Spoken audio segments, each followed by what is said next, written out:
Tennessee adopting the Stormwater Management Ordinance, Ordinance O-07-8-101 on first reading. Do we hear a motion? I move we approve, but I have some amendments that I'd like to make to it.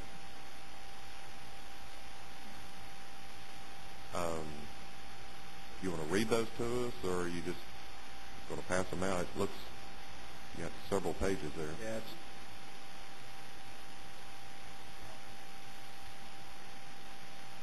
We need a second to... Second. See what, I'll just have copies of this made. Are they different from what's in the packet, Commissioner Lambert? Commissioner Lambert, are they different from what's in the packet? Yes, they are. So you're asking that these be added? Yeah, I'm asking that these amendments be made. It's pretty basic stuff. Would you like to maybe just briefly explain some of the highlights? Well, the main thing is that we allow some the builders and developers to have some discretion as to what type of pipe they use, and not require that the pipe be made out of one specific material. I think the ordinance now says that everything needs to be concrete under certain circumstances, and I think with modern materials becoming available every day, I think it's very short-sighted of us to have the ordinance to where it's strictly one type of material. Bruce, do you have any comment on that? Essentially what Commissioner Lambert said is correct. The ordinance that we submitted to you all, for the most part, if it's to be constructed in the Knox County Public Road right-of-way, it's got to be concrete. Now, if you're talking about on private property or property that's going to stay, that's not going to be... If it is on private property, then it doesn't necessarily have to be concrete unless it has what's referred to as pass-through drainage. You have a large drainage area going into the pipe, and or if it's a continuously or intermittently flowing stream. I may be somewhat incorrect on that, but I believe that is correct. In those cases, it would have to be concrete also. Okay. Mr. Chairman, I have a sort of a parliamentary inquiry, and sort of I hope for the good of the order, and that is I think we should take the amendments in sequence. That is, the two that have been provided in the packet, and then Commissioner Lambert's. That will give each of us a chance to at least leaf through Commissioner Lambert's. All right, so you're asking for a division of the question, or at least a division of the amendment. A division of the amendments for them to be taken in sequence, starting with the two in the packet in the order provided, then Commissioner Lambert's. Okay, we can do that. Commissioner Kay. Thank you, Mr. Chairman. Bruce, just a question, two questions actually. As the ordinance is drawn, you take a typical residential lot. What pipe does it not mandate be concrete? The only one I can find is the one from the road to the house. That is correct. The pipe outside the right-of-way does not necessarily have to be concrete pipe. There are circumstances where it has to be concrete, is if it has a significant pass-through drainage or a stream or creek or what have you flowing through it. Then in those situations it would have to be concrete. Beyond that, you could use corrugated metal or plastic pipe. If it's an area drain, typically I don't know that you're going to see it a great deal in residential construction. You'll probably see it more in commercial construction. For instance, a piping system that for a parking lot for a convenience store or something like that, that wouldn't necessarily mandate concrete pipe. There's some references in there that talk about connectivity to and such as that. And it appears that we're mostly requiring concrete. I think in a typical subdivision construction, that is a correct statement. You're going to mostly see concrete for a couple of reasons. One, most of the pipe installation is going to be within the county road right-of-way. And secondly, to some extent, we try to discourage the use of pipe in favor of using grass line channels and that sort of thing. So those typically take place outside the right-of-way. So Typically, that is a correct statement. You would see mostly concrete pipe in a subdivision construction.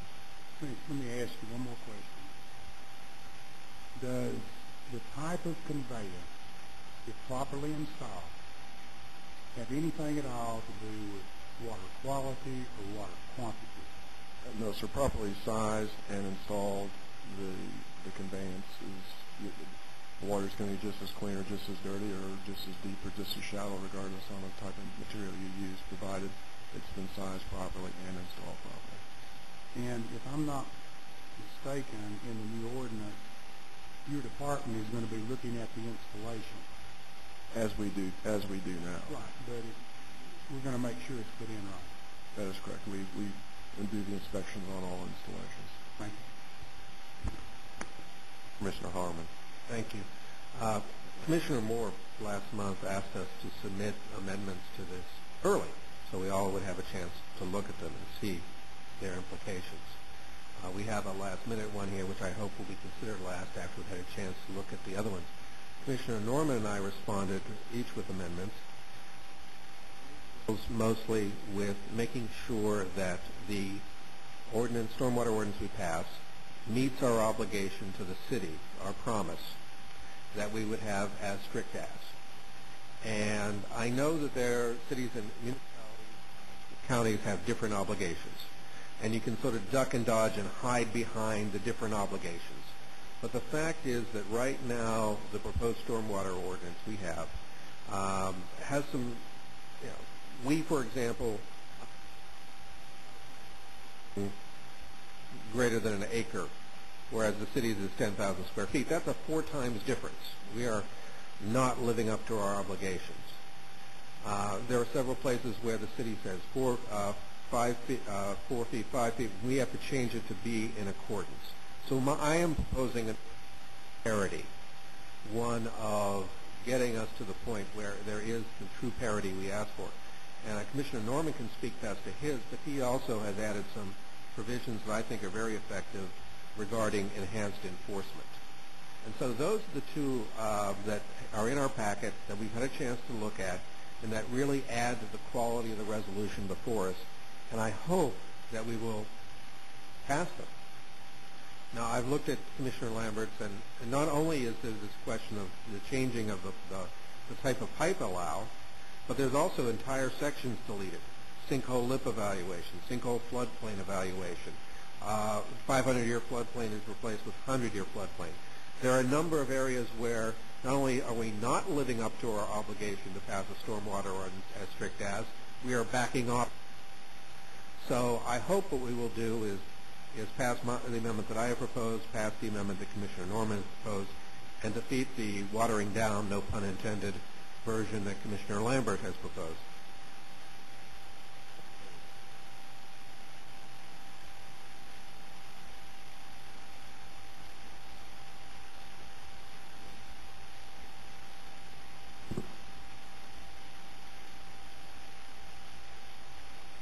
Commissioner Norman.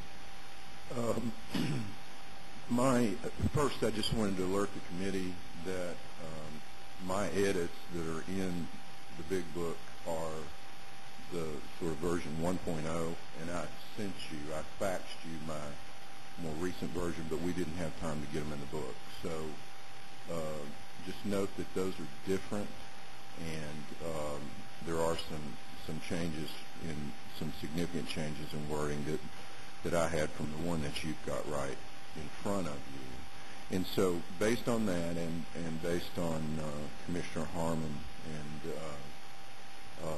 Commissioner Lambert's recommendations, I just have us all look at them. So it's my recommendation, it's my wish that we just go ahead and send this on without recommendation at this time, and then let us look at these for a week and make some decisions in the meantime. Do we hear a second? Second.